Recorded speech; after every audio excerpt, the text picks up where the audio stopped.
ఏం లేదు, ఈ 3 గీతలు నేర్చుకున్నాం అనుకో ఇంగ్లీష్ రాత చాలా అందంగా నేర్చుకున్నట్టే. ఎట్లా? ఇగో టీక టీక టీక టీక టీక ఒక్కటి, డమ్ డమ్ డమ్ డమ్ డమ్ ఒక్కటి, అతి నారాయణ సీతారాం తప్పకుండా లెక్క పెడితే 31.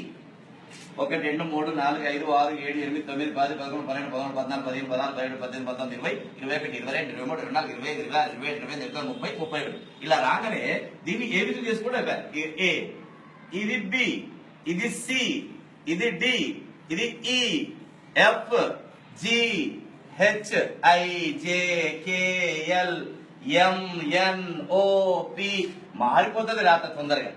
ఏ ఒక్కటి బాగా నేర్చుకున్నాం అనుకోండి, ఏ చాలా చిక్కుడు గింజ ఆకారంలో నేర్చుకోవాలి. నేర్చుకున్న తర్వాత ఇట్లా అంటే పి అవుతుంది, ఇటు కింద గీస్తే డి, ఇట్లా అంటే పి, ఇది క్యూ, ఇది జి, కాలు గింజ రాస్తే ఓ, ఇట్లా ఇట్లా అనుకో ఎన్, ఇది ఎం, ఇది యు, ఇది డబ్ల్యూ, ఇది హెచ్, ఇది వై, ఇది సి, ఇక్కడ నుంచి ఇంతవరకు రాస్తే సి, ఇట్లా ఇట్లా అనుకో ఈ, అక్కడ రాసి చుక్క పెడితే ఐ, ఇట్లా అంటే ఎల్, ఇది జే, దీంట్లోనే కే, దీంట్లోనే ఎస్, దీంట్లోనే ఎక్స్ రాసినాం అనుకో ఏ సన్నగా రాసి బి పెద్దగా రాయవద్దు.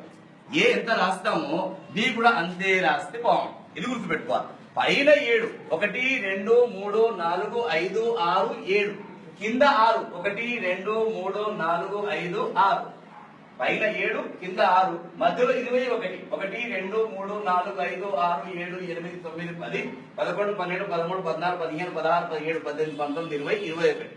పైన ఇగో బి, ఇది డి, ఇది ఎఫ్, ఇది హెచ్, ఇది కే, ఎల్, టి.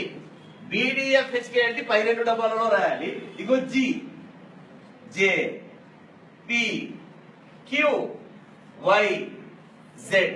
ఇవి కింది 2 డబ్బాలలో రాయాలి ఫోర్ముల కాపీలో. ఇక్కడ ఇగో A, C, E, I, M, N, O, R, S, U, V, W, X. ఇవి మధ్య డబ్బాలో రాయాలి ఫోర్ముల కాపీలో.